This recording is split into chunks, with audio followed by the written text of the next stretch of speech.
Good morning girls. आज अपन पढ़ेंगे बेटा कूड़े का निस्तारण। कूड़े का निस्तारण भी बहुत ज़रूरी होता है। जब हम कूड़े को इकट्ठा कर लेते हैं तो उसका निस्तारण करना भी बहुत ज़रूरी है। कूड़े के निस्तारण के विभिन्न तरीके होते हैं और विभिन्न विधियां प्रयोग में पाई जाती हैं। सबसे पहली विधि, पहले मैं आपको 7 विधियां बता देती हूँ कौन कौन सी विधियाँ हैं। कंपोस्ट बनाना, नियंत्रित भूमिकरण, भस्मीकरण, गड्ढों में भरना, कीवण, खाद के खड्डों में भरना, समुद्र या नदी में प्रवाहित करना। सबसे पहले अपन पढ़ेंगे कंपोस्ट बनाना।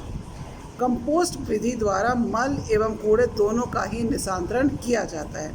इस प्रक्रिया में हम क्या करते हैं, जो भी कार्बनिक पदार्थ जीवाणु क्रिया के द्वारा विघटित होकर खाद का रूप ले लेते हैं, जिसका उपयोग हम किस में करते हैं, खेती की उपज बढ़ाने के लिए खाद के रूप में करते हैं। इस विधि द्वारा खाद तैयार करने के लिए हम क्या करते हैं, सबसे पहले 3 फुट गहरा, 5 से 8 फुट चौड़ा और 15 से 25 फुट लंबा गड्ढा खोदा जाता है। अगर गड्ढे की लंबाई 3 फुट से अधिक रखी जाए तो विघटन की समस्या अधिक रखी जाए तो विघटन की जो क्रिया होती है उसमें समस्याएं उत्पन्न होने लग जाती हैं और विघटन का कार्य धीरे धीरे होने लगता है। इसलिए हमें गड्ढा गहरा खोदना चाहिए और सर्वप्रथम सबसे पहले 6 इंच मोटे कूड़े की तह बिछानी चाहिए और फिर 2 इंच का मल बिछाना चाहिए। इस तरह यह क्रम चलता रहता है, पहले कूड़ा फिर मल, और जब तक ये गड्ढा पूरा न भर जाए इसमें मल और कूड़े की परत बढ़ती जाती है। लेकिन ध्यान देने योग्य बात यह है कि सबसे ऊपर जो परत आती है वो कूड़े की आनी चाहिए। ऊपर की तह हमेशा कूड़े करकट की होनी चाहिए और उसकी मोटाई कम से कम 9 इंच रखी जाती है। तत्पश्चात इस गड्ढे को बंद कर दिया जाता है। अब 10 से 15 दिनों के पश्चात इसमें जैवाणिक क्रिया होने लगती है, जिसमें कि अधिक मात्रा में ताप, कम से कम नहीं तो 60 से 70 डिग्री सेंटीग्रेड की उत्पत्ति होती है। और अत्यधिक ताप से क्या होता है, मक्खियों के अंडे, लार्वा और हानिकारक जीवाणु और रोगाणु का विनाश हो जाता है और भूमि को उपजाऊ बनाने वाले तत्व जैसे नाइट्रेट, फॉस्फेट उत्पन्न हो जाते हैं। 4 से 6 माह में कंपोस्ट खाद बनकर तैयार हो जाती है। दूसरा है हमारा नियंत्रित भूमिकरण। इस विधि में क्या होता है, नगर से काफ़ी दूर अगर कोई अनुपयुक्त गड्ढा होता है, अनुप्रयुक्त खाई हो या निचला कोई तल होता है, तो उसकी भराई की जाती है। साथ ही कूड़े का निस्तारण भी किया जाता है। परंतु वे गड्ढे जिसमें कूड़ा भरा जाता है वो भूमिगत जल स्रोत जैसे वो हमारे कुएँ हो, तालाब हों, बावड़ियाँ हों, झरने आदि हों, उनसे कम नहीं तो 300 से 400 फीट दूर होनी चाहिए।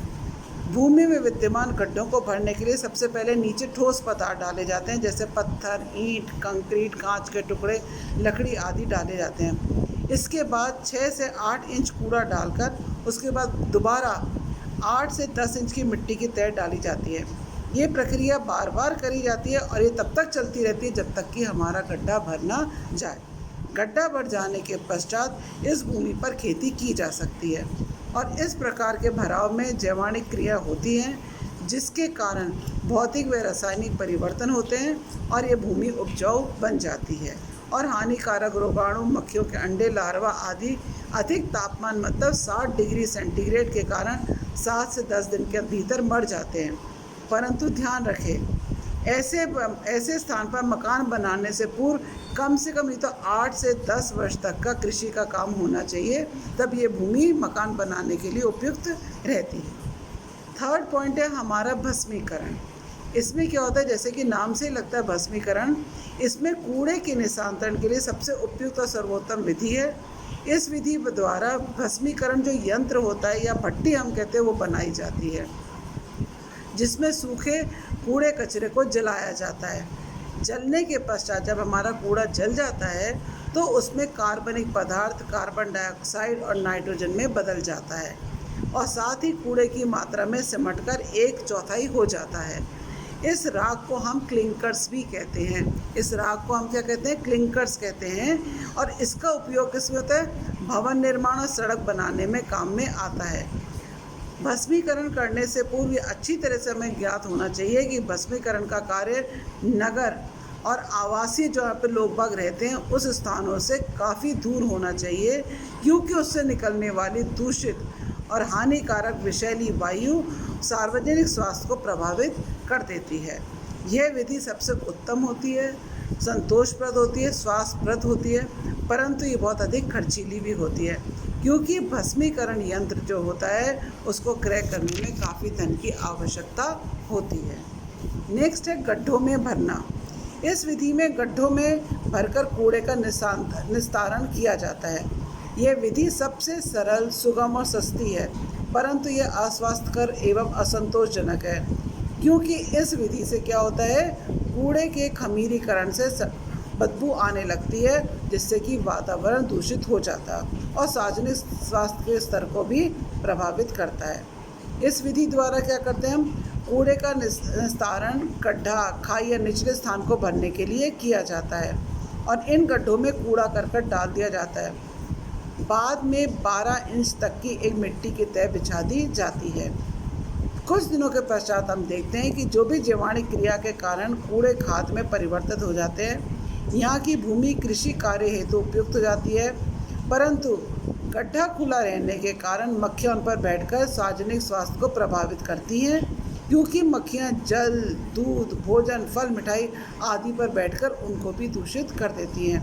चूहे बिल बनाकर अपना आतंक फैलाते हैं और इतना ही नहीं, कई बार क्या होता है, बरसात के दिनों में कूड़ा बहकर जलाशय, कुआं, तालाब, बावड़ी, नहरों आदि में भी प्रदूषण फैलाता है। अतः ये विधि सरल है, सुगम है, सस्ती भी है, लेकिन ये सराहनीय और संतोषजनक नहीं होती है। विश्व स्वास्थ्य संगठन WHO ने तो इस विधि की कड़ी आलोचना की है। नेक्स्ट है किण्वन। विभिन्न विकसित देशों में कूड़े का निस्तारण किण्वन विधि द्वारा किया जाता है। इसमें सर्वप्रथम कूड़े को एकत्रित करके इनका वर्गीकरण छलनियों से छानकर किया जाता है। ये स्वचालित छलनियाँ अपने आप चलती हैं। इसमें राख, कोयला, बालू आदि अलग कर लिया जाता है, जिसका कि उपयोग किस लिए करते हैं हम, ईंट बनाने में। फिर टूटी फूटी शीशियाँ जो होती हैं, धातु होती है, पत्थर होता है, टिन होता है, कांच का सामान, प्लास्टिक के टुकड़े आदि का उपयोग सड़क बनाने और शहर से दूर गड्ढे को भरने में काम में आ जाता है। अब जो शेष बच जाते हैं हमारे कार्बनिक पदार्थ, उसको रासायनिक विधि द्वारा उसको किण्वन कक्ष में किया जाता है और कुछ महीने पश्चात ये कूड़ा खाद में बदल जाता है और फिर इसका उपयोग खाद के रूप में खेती की उपज बढ़ाने हेतु काम में लिया जाता है। नेक्स्ट है खाद के गड्ढों में भरना। इस विधि का प्रयोग अक्सर ग्रामीण क्षेत्रों में किया जाता है, जहाँ की कूड़े के निस्तारण की कोई भी व्यवस्था नहीं होती है।